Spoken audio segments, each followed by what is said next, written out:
Good morning to all of you. आज के lecture video में हम एकाधिकारात्मक या एकाधिकृत प्रतियोगिता के बारे में समझेंगे, मोनोपोलिस्टिक कंपटीशन के बारे में समझेंगे। इस लेक्चर वीडियो में हम मोनोपोलिस्टिक कंपटीशन की मीनिंग समझेंगे और इसकी कैरेक्टरिस्टिक्स की चर्चा करेंगे। पहले हम यहाँ पर इसका एक सामान्य परिचय समझते हैं कि ये जो मोनोपोलिस्टिक कंपटीशन है ये क्या होता है। तो जैसे कि हमने इसके पहले परफेक्ट कंपटीशन पढ़ा था और मोनोपोली पढ़ा था।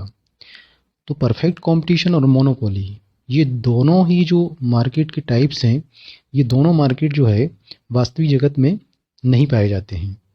वास्तविक जीवन में हम देखें तो परफेक्ट कंपटीशन और मोनोपोली, परफेक्ट कंपटीशन और प्योर मोनोपोली, इन दोनों के बीच की स्थिति पाई जाती है, जिसको हम इम्परफेक्ट कंपटीशन कहते हैं, अपूर्ण प्रतियोगिता कहते हैं, या फिर उसको हम मोनोपोलिस्टिक कंपटीशन कहते हैं। तो ये जो मोनोपोलिस्टिक कंपटीशन होती है ये बाजार की एक ऐसी स्थिति होती है जिसमें कि मोनोपोली भी होता है और कंपटीशन भी होता है। ये दोनों ही बातें इसमें शामिल होती है। जो प्राचीन अर्थशास्त्री थे उनका मानना ये था कि बाजार में मोनोपोली होता है या परफेक्ट कंपटीशन होता है। इन दोनों में से कोई एक स्थिति पाई जाती है। जहाँ मोनोपोली है वहाँ परफेक्ट कंपटीशन नहीं होगा और जहाँ परफेक्ट कंपटीशन है वहाँ मोनोपोली नहीं होगा। ऐसा प्राचीन अर्थशास्त्रियों का मानना था। लेकिन जब 1933 में प्रोफेसर चैम्बरलिन ने जब अपने विचार प्रस्तुत किए तो उसमें उन्होंने कहा कि बाजार में ना तो परफेक्ट कंपटीशन होता है और ना ही विशुद्ध एकाधिकार होता है। ना तो पूर्ण प्रतियोगिता होती है और ना ही विशुद्ध एकाधिकार होता है। यानी ये दोनों ही स्थितियां जो है मार्केट में नहीं पाई जाती है, बल्कि व्यवहारिक जीवन में हम देखें तो ये दोनों ही मार्केट के बीच की स्थिति पाई जाती है, जिसमें कि मोनोपोली भी होता है और एकाधिकार भी होता है।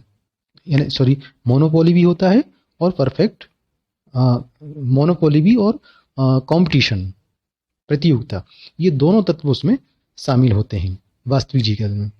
तो ये जो कंडीशन है मार्केट की, जिसमें कि मोनोपोली भी होता है और कंपटीशन भी होता है, इस कंडीशन को चैम्बरलिन ने मोनोपोलिस्टिक कंपटीशन का नाम दिया था। प्रोफेसर चैम्बरलिन की पुस्तक का नाम है the theory of monopolistic competition. ये 1933 में ये पब्लिश हुई थी। इसमें उन्होंने मोनोपोलिस्टिक कंपटीशन के बारे में चर्चा किया था और 1934 में श्रीमती जॉन रॉबिन्सन, इनकी पुस्तक the economics of imperfect competition, ये 1934 में प्रकाशित हुई थी। तो ये दोनों ही जो पुस्तकें हैं, ये दोनों ही पुस्तकों में इम्परफेक्ट कंपटीशन की बात कही गई थी। हालांकि दोनों का कंसेप्ट एक ही था, जिसको प्रोफेसर चैम्बरलिन ने मोनोपोलिस्टिक कंपटीशन कहा था और श्रीमती जॉन रॉबिन्सन ने इम्परफेक्ट कंपटीशन कहा था। इसमें इन दोनों के विचारों में हम देखें तो ज़्यादा कुछ अंतर नहीं था, बस दोनों के विचार एक दूसरे से मिलते जुलते हुए थे और दोनों ही जो किताबें जो है वो इम्परफेक्ट कंपटीशन या मोनोपोलिस्टिक कंपटीशन के बारे में प्रकाशित हुई थी। श्रीमती जॉन रॉबिन्सन का ये मानना था कि वास्तविक जीवन में किसी वस्तु के जो क्रेता विक्रेता होते हैं वह बहुत ज़्यादा संख्या में नहीं होते हैं। विशेषकर हम देखें तो वस्तु की जो विक्रेतागण होते हैं, वस्तु को बेचने वाले होते हैं, ये इनकी संख्या बहुत अधिक नहीं होती है। क्रेता और विक्रेता इन दोनों को बाजार का पूरा ज्ञान भी नहीं होता है कि कौन सी वस्तु कहाँ पर कितनी कीमत में बिक रही है और किस क्रेता किस वस्तु को किस कीमत पर खरीद रहा है, और ना ही इन्हें संपूर्ण बाजार क्षेत्र में वस्तु का एक ही मूल्य प्रचलित हो, ऐसा इन्हें इस बात का भी ज्ञान नहीं होता है। यानी इम्परफेक्ट कंपटीशन में कोई वस्तु का एक मूल्य हो, प्रचलित हो, ऐसा इम्परफेक्ट कंपटीशन में या मोनोपोलिस्टिक कंपटीशन में नहीं पाया जाता है। तो इस तरह से हम देखें तो वास्तविक जगत में इम्परफेक्ट कंपटीशन पाया जाता है, मोनोपोलिस्टिक कंपटीशन पाया जाता है। ये श्रीमती जॉन रॉबिन्सन ने कहा था। और प्रोफेसर चैम्बरलिन ने ये बताया कि वास्तविक जीवन में जो फर्म होती है या जो उत्पादक होते हैं, ये क्या करते हैं कि वह जिन वस्तुओं का उत्पादन करते हैं उन वस्तुओं का अपना एक ट्रेडमार्क लेते हैं, ब्रांड लेते हैं, उसकी पैकिंग, गुण, उसकी क्वालिटी और उसकी जो कैटेगरी है यानी किस्म, इसमें कुछ डिफरेंस लाकर, कुछ भिन्नता लाकर वो वस्तु विभेद करते हैं। यानी मार्केट में ये जो अभी हमने बताया कि ट्रेडमार्क है, ब्रांड है, पैकिंग है, गुण है या कोई क्वालिटी, इसके आधार पे वो क्या करते हैं कि अपनी वस्तु को दूसरे फर्म के द्वारा जो वस्तु उत्पादित की जा रही है उसके साथ में वस्तु विभेद की स्थिति उत्पन्न कर देते हैं। और इनमें फिर क्या होता है कि आपस में प्रतियोगिता होती है। साथ ही ये जो फर्म जो होती है ये अपनी वस्तु की ट्रेडमार्क के आधार पर एक मोनोपोली की पावर ये क्रिएट कर लेते हैं, मोनोपोली की शक्ति का निर्माण कर लेते हैं। और फिर जब मोनोपोली का निर्माण हो जाता है तो वो फिर कहीं ना कहीं जो कंज्यूमर होता है, जो उपभोक्तागण होते हैं, उनका फिर कहीं ना कहीं शोषण होता है। इस तरह से प्रोफेसर चैम्बरलिन ने इम्परफेक्ट कंपटीशन के बारे में अपने विचार दिए थे। तो ये तो अभी हमने सामान्य सी बात की है इम्परफेक्ट कंपटीशन के बारे में या मोनोपोलिस्टिक कंपटीशन। देखिए दोनों ही बात हम कहें, चाहे इम्परफेक्ट कंपटीशन कहें या मोनोपोली, क्योंकि मोनोपोलिस्टिक कंपटीशन भी जो है वह भी इम्परफेक्ट कंपटीशन का ही एक रूप है। तो आप कंफ्यूज ना हो, इम्परफेक्ट कंपटीशन जो है उसके अंतर्गत ही मोनोपोलिस्टिक कंपटीशन आता है। अब हम मोनोपोलिस्टिक कंपटीशन की मीनिंग समझते हैं। एकाधिकृत या एकाधिकारात्मक प्रतियोगिता बाजार की एक ऐसी स्थिति होती है जिसमें अनेक छोटी छोटी फर्में एक दूसरे से मिलती जुलती वस्तुओं को उत्पादन करती हैं, परंतु यह वस्तुएं पूरी तरह से सभी फर्मों के द्वारा जो वस्तु उत्पादित की जा रही है उन वस्तुओं से मेल नहीं खाती है, उनके समरूप वस्तुएं नहीं होती है, परंतु वस्तुओं में थोड़ी बहुत भिन्नता अवश्य होती है उसमें। और प्रत्येक जो उत्पादक होता है या विक्रेता होता है उसका अपनी वस्तु पर पूरा नियंत्रण होता है, पूरा एकाधिकार होता है, परंतु उसे उन विक्रेताओं से कंपटीशन करना होता है, प्रतियोगिता करनी पड़ती है, जो कि उसके द्वारा उत्पादित वस्तुओं से मिलती जुलती वस्तुओं का उत्पादन करते हैं। आप इस स्क्रीन को भी देखकर अपनी नोटबुक में मोनोपोलिस्टिक कंपटीशन की मीनिंग लिख लेंगे। तो इस तरह से हम देखें तो जो मोनोपोलिस्टिक कंपटीशन है उसमें प्रत्येक उत्पादक जो है मोनोपोली भी होता है, मतलब एकाधिकारी भी होता है, परंतु साथ साथ में उसको क्या करना होता है कि जो उसके और भी जो निकट स्थानापन्न वस्तु का उत्पादन कर रही हैं जो और भी फर्म है उनके साथ में उसको कंपटीशन करना पड़ता है, प्रतियोगिता करनी पड़ती है। तो इस तरह से हम देखें तो मोनोपोलिस्टिक कंपटीशन में कंपटीशन भी होता है और मोनोपोली भी होता है, प्रतियोगिता भी होती है और एकाधिकारी भी होता है। ये दोनों बातें मोनोपोलिस्टिक कंपटीशन में होता है।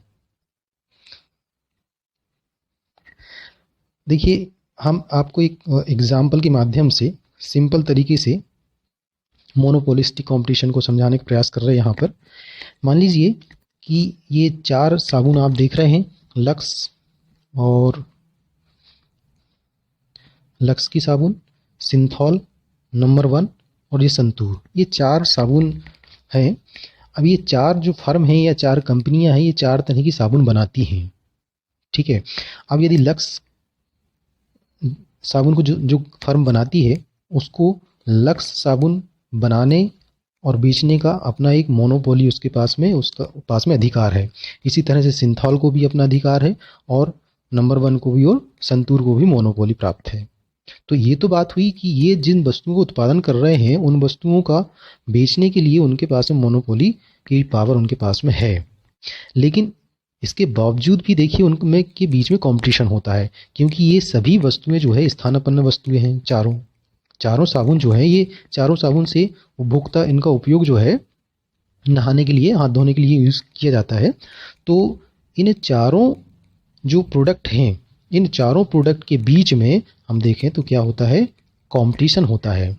यदि मान लीजिए कि लक्स की कीमत फर्म यदि बढ़ाती है तो उत्पादक क्या करेंगे कि लक्स को ना खरीद कर लक्स की जो स्थानापन्न वस्तु है, गोदरेज नंबर 1, संतूर या सिंथॉल, इन तीनों में से किसी और फर्म के पास में वो वस्तु खरीदने के लिए चले जाएंगे। तो यहाँ पर लक्स के जो कंज्यूमर है वो कम हो जाएंगे। तो इसके सामने ये 3 फर्म जो है ये कॉम्पिटिटर हो जाएंगी। इसी तरह से ये सिंथॉल के सामने लक्स, गोदरेज नंबर 1 और संतूर, ये 3 कंपनियां जो है ये कॉम्पिटिटर हो जाएंगी। तो इस तरह से देखिए यहाँ पर इन सभी कंपनियों को अपनी अपनी वस्तु का उत्पादन करना और उनको मार्केट में बेचने के लिए मोनोपोली है। लेकिन उसके साथ साथ में इन कंपनियों के अलावा जो और भी जो फर्म हैं जो इन वस्तुओं की स्थानापन्न वस्तु बना रही हैं, उनके साथ में उनको एक दूसरे के साथ में कंपटीशन करना पड़ता है। तो ये कहलाता है मोनोपोलिस्टिक कंपटीशन, कि यहाँ पर एकाधिकार भी है फर्म के पास में और कंपटीशन भी है, दोनों बातें हैं। तो यहाँ पर ये कहलाएगा मोनोपोलिस्टिक कंपटीशन।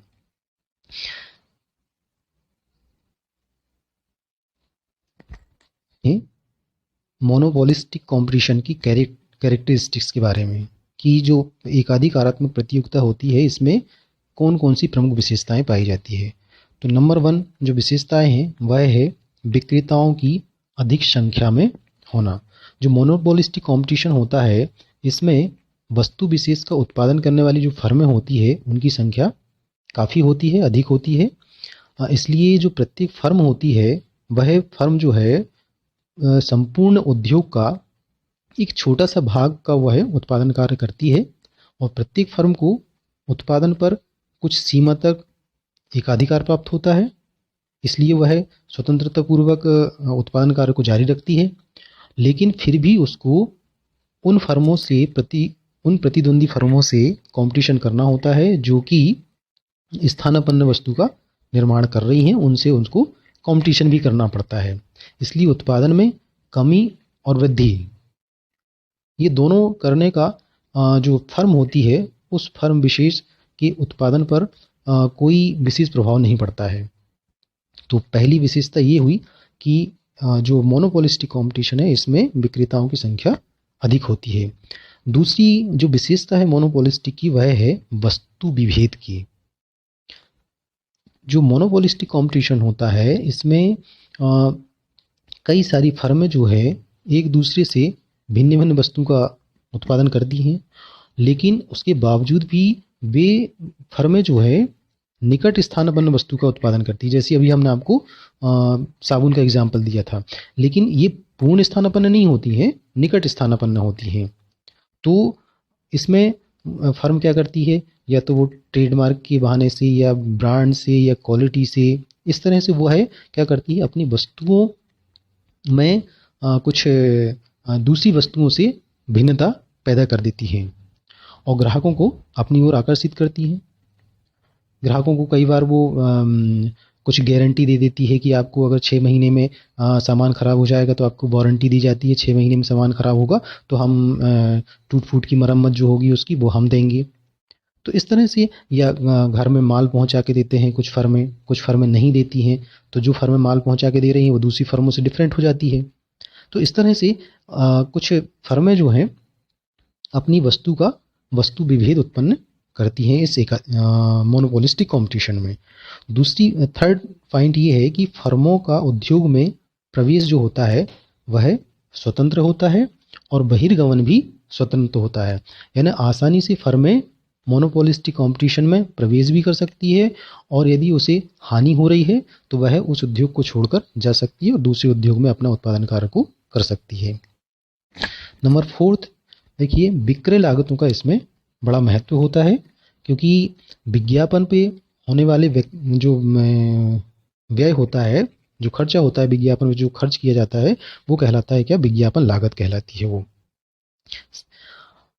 लेकिन मोनोपोलिस्टिक कंपटीशन में फर्म अपनी वस्तु की बिक्री को बढ़ाने के लिए, ज़्यादा से ज़्यादा कस्टमर को अपनी ओर आकर्षित करने के लिए क्या करती हैं, वो विज्ञापन देती हैं। टीवी में, समाचार पत्र में, रेडियो में अपने प्रोडक्ट का विज्ञापन करती हैं, प्रचार प्रसार करती हैं और उस पर काफ़ी खर्च होता है। वो सब जो विक्रय लागतें हैं वो फर्म की उत्पादन लागत का एक अंग बन जाती है, उस पे वो शामिल हो जाती है। तो इस तरह से मोनोपोलिस्टिक कंपटीशन में विक्रय लागत का भी अपना एक महत्व होता है। नंबर 5 देखिए, फर्म की कीमत नीति। जो फर्म होती है उसकी अपनी एक कीमत नीति होती है। जैसे कि हम कहें कि जो परफेक्ट कंपटीशन होता है, उस परफेक्ट कंपटीशन में फर्में जो हैं वह मूल्य को निर्धारित नहीं कर सकती है। उद्योग जो निर्धारित करता है उस कीमत पर फर्में अपनी वस्तु को बेचती हैं। लेकिन मोनोपोलिस्टिक कंपटीशन में जितनी फर्में काम करती हैं, जितनी फर्में अपनी वस्तु का उत्पादन करती हैं, वे अपनी वस्तु का उत्पादन भी करेंगी और वे अपनी वस्तु का मूल्य भी निर्धारित करती हैं। वो दूसरी फर्मों पर डिपेंड नहीं होती हैं। यानी दूसरी फर्मों के द्वारा जो उस वस्तु की कीमत निर्धारित की जाती है, उस कीमत को वो स्वीकार नहीं करते हैं। जैसे कि लक्स साबुन वाला अपनी कीमत निर्धारित करेगा, संतूर वाला अपनी कीमत निर्धारित करेगा, और गोदरेज नंबर 1 साबुन वाली जो कंपनी है, जो फर्म है, वह अपनी खुद की कीमत निर्धारित करेगा। तो इस तरह से मोनोपोलिस्टिक कंपटीशन जो फर्म काम करती है उनकी अपनी कीमत नीति होती है। नंबर 6, बाजार का अपूर्ण ज्ञान होता है। मोनोपोलिस्टिक कंपटीशन में जितने भी क्रेता उस वस्तु को खरीदते हैं उनको बाजार का पूरा ज्ञान नहीं होता है कि कौन सी वस्तु जो है किस मार्केट में किस कीमत पर मिल रही है। क्योंकि विभिन्न फर्मों के जो विज्ञापन होते हैं और उनके प्रचार प्रसार होते हैं, उससे प्रभावित होकर वे वस्तु विशेष के ग्राहक तो बन जाते हैं कि भैया हमने टीवी में देखा कि लक्स साबुन का बहुत ज़्यादा ऐड आ रहा था और हमको अच्छा लगा और हम उसके ग्राहक बन गए। तो इन ग्राहकों के लिए फर्म क्या हो जाता है, फिर मोनोपोली हो जाता है। क्योंकि उसको पता है कि वह हमारा कस्टमर है और वो खरीदेगा, तो वह उस वस्तु की कीमत बढ़ा देगा, तब भी लोग उसको खरीदते हैं। तो ये इस तरह का जो बाजार है, उस बाजार का उसको अपूर्ण ज्ञान होता है उपभोक्ताओं को इस मोनोपोलिस्टिक कंपटीशन में। नेक्स्ट 7 नंबर, गैर कीमत प्रतियोगिता। गैर कीमत प्रतियोगिता का मतलब होता है कि मोनोपोलिस्टिक कंपटीशन में जितनी फर्में उत्पादन कार्य करती है, उन फर्मों के बीच में प्रतियोगिता जो है मूल्य में कटौती के रूप में नहीं होती कि लक्स साबुन वाले ने 20 रुपये कीमत निर्धारित किया था और संतूर वाले ने भी 20 रुपये किया था, तो लक्स वाले ने साबुन की कीमत 18 रुपये कर दिया। वो कीमत नहीं घटाएगा। तो ये कहलाती है गैर मूल्य प्रतियोगिता, नॉन प्राइस कंपटीशन कहलाती है। एक एग्जाम्पल हम बताते हैं आपको कि विक्रेता जो है अपने ग्राहक को अपनी ओर आकर्षित करने के लिए वो क्या करेगा, मूल्य तो कम नहीं करेगा, लेकिन उसके साथ में वो क्या करेगा, कोई एक्स्ट्रा उसको सुविधा दे देगा कि भाई आपका सामान खराब होगा तो हम घर में आके रिपेयरिंग कर देंगे। जैसे फ्रिज वाले करते हैं। अगर चूंकि फ्रिज को तो हम मार्केट में उस फर्म के पास में या दुकानदार के पास में बार बार नहीं ले जा सकते, तो वो कहते हैं कि ठीक है भाई, आप फ्रिज हमारे पास से खरीदिए, अगर ये 6 महीने में ख़राब हो जाती है तो हम होम सर्विस देंगे, घर में जाके ठीक करके आएंगे। या कुछ फर्म जो होती है वो क्या करती है, वस्तु के साथ में कुछ गिफ्ट देते हैं। कि आजकल आपने मॉल में ज़्यादा देखा होगा 1 बाय 1, एक सामान खरीदो और एक सामान के साथ में एक सामान आपको फ्री मिल जाएगा। तो इस तरह का भी ये नॉन प्राइस कंपटीशन कहलाता है। कुछ लोग घर में पहुंचकर अपना सेवाएं देते हैं। तो इस टाइप की ये जो नॉन प्राइस कंपटीशन होता है, ये इसमें होता है मोनोपोलिस्टिक कंपटीशन में होता है। नंबर 8 देखिए, समूह का विचार। प्रोफेसर चेम्बरलिन ने अपनी जो एकाधिकृत प्रतियोगिता का जो सिद्धांत उन्होंने दिया है, इसमें उन्होंने ग्रुप का कंसेप्ट उन्होंने दिया है। इन्होंने अपने सिद्धांत में उद्योग शब्द का उपयोग नहीं किया है, इन्होंने उद्योग की जगह में समूह शब्द का उपयोग किया है। इन्होंने ये कहा है कि उद्योग जो है ऐसी फर्मों का कलेक्शन होता है, ऐसी फर्मों का एकत्रीकरण होता है जिसमें एक समान वस्तुओं का उत्पादन करने वाली फर्में होती हैं उद्योग में। लेकिन जो मोनोपोलिस्टिक कंपटीशन होता है उसमें एक समान नहीं बल्कि एक समान जैसी वस्तुएं उत्पादित की जाती हैं। जैसे कि अभी हमने बताया ना, साबुन, नहाने की साबुन, तो नहाने की साबुन 10 तरह की साबुन, जैसे कि अभी हमने 4 साबुन का आपको एग्जाम्पल देके बताया। यानी जो मोनोपोलिस्टिक कंपटीशन होता है उसमें निकट स्थानापन्न उत्पादित करने वाली फर्में होती हैं उनका समूह होता है। इसलिए मोनोपोलिस्टिक कंपटीशन में प्रोफेसर चेम्बरलिन ने ग्रुप कंसेप्ट यानी समूह के विचार को प्रस्तुत किया है। तो इस तरह से आपने इस लेक्चर में मोनोपोलिस्टिक कंपटीशन की मीनिंग और इसकी कैरेक्टरिस्टिक्स के बारे में समझा। ये मोनोपोलिस्टिक कंपटीशन का लेक्चर का पार्ट फर्स्ट है। हम सेकंड पार्ट में आपको बताएंगे कि मोनोपोलिस्टिक कंपटीशन में किस तरह से कीमत को निर्धारित किया जाता है, प्राइस को डिटर्मिनेशन किया जाता है। इसको हम नेक्स्ट लेक्चर में बताएंगे।